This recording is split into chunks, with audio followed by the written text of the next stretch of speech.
So, Jeff, tell me about that journey of yours. Why now?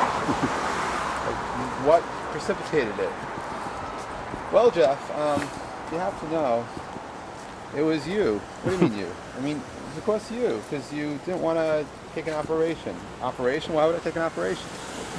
Because you don't like hospitals. Yeah, I know. But still, but they said you could, go in, zip, zip, zip, zip, and you'll be skinny. Don't you want that? Don't you want that quick remedy? No. Why not? Because there's nothing quick about it. What do you mean? Well, even if it is safe, is your body gonna all of a sudden stop eating and gonna start exercising? Or what about going for surgery? Is gonna just bring you to a gym and change your habits and stuff? You think that was gonna happen? Well, no. So anyway, that's why we didn't go for surgery, even if the doctor said you should, because apparently I managed to go through most of my life without having any of the secondary effects of being fat, and that I had a way out. I could have just gone under a knife and then hopefully would have not only not gained the weight back, but I magically would have changed my habits. Is that even possible? I don't think so. What did you do? So it was July 24th. I told this gentleman here, his name is Malcolm. We know each other forever. I told him actually before I went on to a conference that on July 24th we were going to work out, and we did. But it wasn't really called a workout because workouts typically mean you. And now I believe that they don't really make you cry, but they sometimes they do, I suppose. But what they will do is they make you hunker and horn, or beef. But they warn you to, be careful. So my workouts, 5 minutes. That's what I had. I had no stamina. I had no strength. All I could do is go up against a tree and push a little bit, or take some light weights and lift my arms. And the thing was, that's where it started. And it continued every other day. We used to work out, and I didn't change my diet back then. Why should I diet? Why should I exercise? I didn't gain weight by exercising. Why should I lose weight by exercising? That was my line. But sure enough, from July 24th somehow became the end of July, became August, became September. I started losing weight. Maybe it wasn't so elegant. Maybe it was still pretty noticeable. I was kind of fat. But I started to notice. And I bought books, lots of books. I read a few. At least I skimmed them.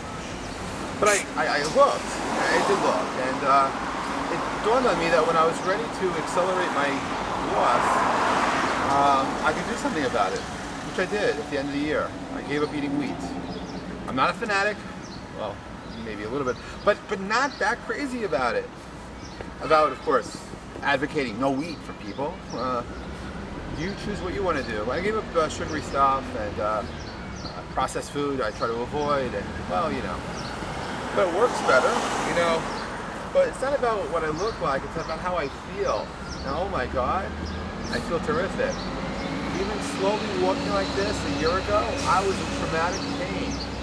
Pain that, you're going to watch out, you're going to be in pain too because you have a hole behind you. I had real pain. I had pain from just walking, the backs of my heels were hurting. I mean, they were hurting. My best friends really were radical, I don't know, because at least they would get rid of my pain sometimes. And that's all gone. And let's not even talk about, living and my stomach or all sorts of other stuff, like sleep. Oh my goodness. If someone would tell you that you can now have a renewed sense of energy every day because you can now sleep, that you could run if you want to run, walk if you want to walk, be if you want to be, well, how much would you pay for that? I think it's kind of priceless, actually. And it's really phenomenal. And slightly crazy now, yes. I can now jump on the, go here to the place if I want to. But there's no reason to. Or I could push up, but it's just easy because I'm pushing up on a hill. But I do have these crazy spurts in me where I just see something and I do it. And it took me to get me into this mindset. It wasn't about going for surgery, and I know that a lot of people have been successful with their weight loss, and that's how they had to do it. But I knew myself, and I knew that if I took an easy way out, I'd get fatter. Because I'm a social eater. And I'd be very depressed too, because I wouldn't be able to eat even though I wanted to. But I'm different now. My blood work shows my triglycerides went from 265 down to 56. My LDL, HDL, and cholesterol, they're all normal. You can define normal. And it's just really remarkable. And those little things about life, about living, things which no one ever really wants to talk about because they're so personal. Well, those are the most meaningful things sometimes. And being able to not stand out in a standout kind of way. Yeah, I'm a tall guy, a big guy, but I kind of sit out more sometimes. Not because of the purple glasses, because of other reasons. And being able to fly, do you know,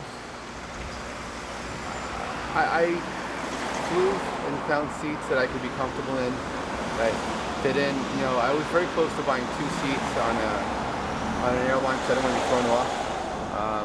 Southwest Airlines, I actually almost bought 2 seats once. I knew I was in trouble when the safety belt did not close on me. That was a bad sign. And I really didn't like it when a stewardess or a steward would ask me, do you want a seatbelt extension? Kind of not what I wanted to hear. So anyway, that's gone, hopefully forever. So are my clothes. So is a lot of other things. But the memories are there. And I'll always be me. The thing is, one of the problems I had is that I had the reverse problem of anorexic. I understand that if you have anorexia, it means that you think you are fat even though you're skinny. Well, this is the me that I saw in the mirror every time I was looking at myself, because when I was a kid up until college, I was like this, a little skinnier. I never saw the bigger me. Bigger me was a figment of my imagination. I can say that now. Maybe I was just living in the shadows of my mind, I don't know. But those first steps I took, no regrets. No regrets whatsoever. But I don't look back. I only look forward. And I look forward to what's ahead of me, which sometimes you don't know, but it's okay. Because nothing is impossible, even rebooting your body. It is possible. If I could do it, I'm one of the fucking laziest people you'll ever meet sometimes. If I can do it, anybody can. I'm Jeff Pulver, and I'm going to go do something. It's good.